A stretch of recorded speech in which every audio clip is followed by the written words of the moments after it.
திருவாரூரில் போய் பேசியிருக்காரு. அது திருவாரூர் மத்திய பல்கலைக்கழகம். ஒன்றிய அரசிட்ட நம்ம வந்து ஒவ்வொன்றையும் பெறுவதற்கு, அதுவும் கல்வி ரீதியாக பெறுவதற்கு எவ்வளவு பெரிய போராட்டத்தை நடத்திக்கிட்டு இருக்கோம். இந்த மாநில அரசு எவ்வளோ பெரிய போராட்டத்தை நடத்திட்டு இருக்குது. மாநில கட்சிகளை களத்தில் இறங்கி எப்படிப்பட்ட போராட்டங்களை நம்ம நடத்திட்டு இருக்கோம்னு தெரியும். அப்போ அவர் யாரை குற்றச்சாட்டணும்?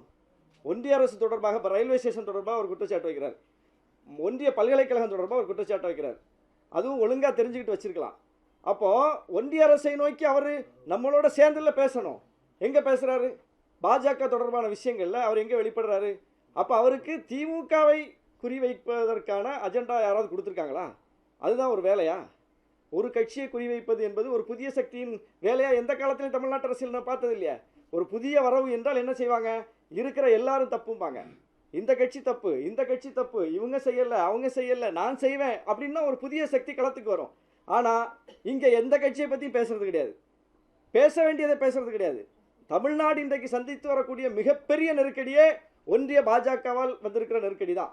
நம்முடைய மாநில உரிமை தொடர்பான விஷயங்களில் பாஜகவோட நிலைப்பாடு, ஒன்றிய அரசுடைய நிலைப்பாடு, கல்வி தொடர்பான விஷயத்தில் ஒன்றிய அரசுடைய நிலைப்பாடு, நம்முடைய நிதி ஆதாரங்கள் விஷயத்தில் ஒன்றிய அரசுடைய நிலைப்பாடு, நம்முடைய நதிநீர் பிரச்சனைகளில் ஒன்றிய அரசுடைய நிலைப்பாடு, ஒவ்வொன்றையும் பாருங்கள்.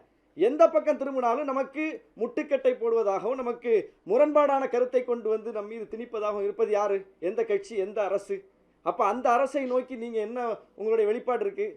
அப்போ வெளிப்பாடே இல்லை, மேம்போக்காக இருக்குது. இன்றைக்கி ஒன்றிய அளவில் ராகுல் காந்தி ஒரு மிக முக்கியமான பிரச்சனையை கையில் எடுத்து போராடிட்டு இருக்கார், வாக்கு திருட்டு. அதை இந்த புதிய சக்தி விஜய் எந்த அளவுக்கு அட்ரஸ் பண்ணுறாரு? அப்போ அந்த பக்கம் திரும்புறதே கிடையாது. சும்மா ஒரு தீர்மானத்தை போடுறது, அந்த தீர்மானத்தை கூட மாநாட்டில் வாசிக்கிறது கிடையாது. மறைமுகமாக இவங்களே பூட்டி வச்சுக்கிட்டு ப்ரெஸ்ஸுக்கு ஒரு அறிக்கையை கொடுத்துட்டு போயிடுவாங்க. மாநாட்டில் வச்சா மக்களுக்கு தெரிஞ்சிடும்ல. அப்போ மக்களுக்கு தெரிஞ்சிடவும் கூடாது, அந்த பிரச்சனை பேசுபொருளாகவும் ஆகிடக்கூடாது.